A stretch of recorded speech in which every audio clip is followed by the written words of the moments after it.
नमस्कार दोस्तों, आप देख रहे हैं बीटीएच न्यूज। चलिए शुरू करते हैं आज की बड़ी खबर से। आज प्रधानमंत्री नरेंद्र मोदी ने देशवासियों से एक बड़ी अपील की है, जिसने पूरे देश में चर्चा छेड़ दी है। प्रधानमंत्री मोदी ने कहा है कि फिलहाल लोगों को पेट्रोल, डीजल और सोने की खरीदारी में सावधानी बरतनी चाहिए और जरूरत के हिसाब से ही इस्तेमाल करना चाहिए। हैदराबाद में एक कार्यक्रम के दौरान पीएम मोदी ने कहा, हमने कोरोना के समय में वर्क फ्रॉम होम की, ऑनलाइन मीटिंग्स की, वीडियो कॉन्फ्रेंस की, ऐसी अनेक व्यवस्थाएं विकसित की और हमें आदत भी हो गई थी। आज समय की मांग ऐसी है कि उन व्यवस्थाओं को हम फिर से शुरू करें तो वो देश हित में होगा। Work from home, online conferences, virtual meetings, इनको हमें फिर से प्राथमिकता देनी है।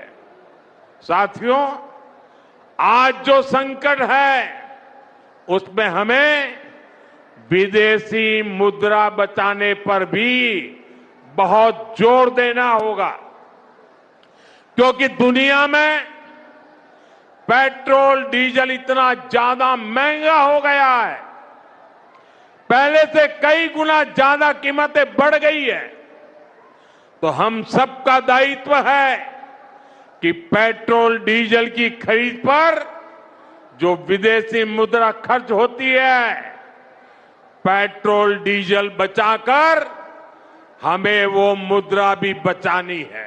विदेशों में वैकेशन पर जाने का मिडिल क्लास में कल्चर बढ़ता जा रहा है।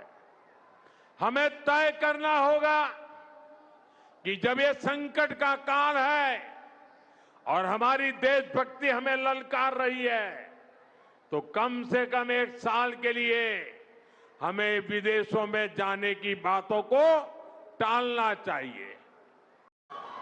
साथियों, हमें विदेशी मुद्रा बचाने के जो भी रास्ते हम लोग अपना सकते हैं, हमें बचाना होगा।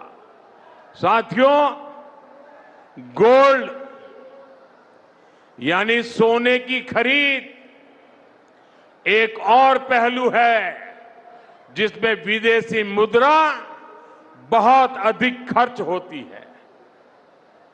एक जमाना था जब संकट आता था, कोई युद्ध होता था, तो लोग देश हित में सोना दान दे देते थे।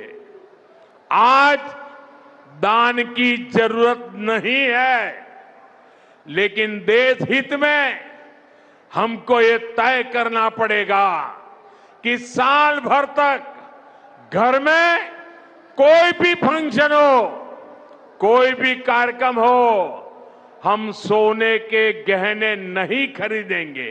कि दुनिया इस समय बड़े ऊर्जा संकट और पश्चिम एशिया में बढ़ते तनाव का सामना कर रही है। ऐसे में भारत को विदेशी मुद्रा बचाने की जरूरत है। इसी कारण उन्होंने लोगों से पेट्रोल और डीजल का कम इस्तेमाल करने, पब्लिक ट्रांसपोर्ट अपनाने और जहां संभव हो वर्क फ्रॉम होम करने की सलाह दी। प्रधानमंत्री ने यहां तक कहा कि लोग एक साल तक गैर जरूरी सोने की खरीदारी से बचें। उनका मानना है कि भारत बड़ी मात्रा में सोना और कच्चा तेल आयात करता है, जिससे देश की विदेशी मुद्रा पर दबाव बढ़ता है। पीएम मोदी के इस बयान के बाद सर्राफा बाजार और शेयर बाजार में भी हलचल देखने को मिली। कई ज्वेलरी कंपनियों के शेयरों में गिरावट दर्ज की गई और सोशल मीडिया पर इस मुद्दे को लेकर बहस तेज हो गई। हालांकि सरकार की तरफ से अभी पेट्रोल डीजल की कीमत बढ़ाने या सोने पर टैक्स बढ़ाने का कोई आधिकारिक ऐलान नहीं किया गया है। अब बड़ा सवाल यह है, क्या आने वाले दिनों में महंगाई बढ़ सकती है? क्या सरकार बड़े आर्थिक फैसलों की तैयारी में है? और क्या देश में फिर से वर्क फ्रॉम होम का दौर लौट सकता है? इन सभी सवालों पर पूरे देश की नजर बनी हुई है। फिलहाल के लिए इतना ही। देश और दुनिया की हर बड़ी खबर के लिए जुड़े रहिए हमारे साथ। धन्यवाद।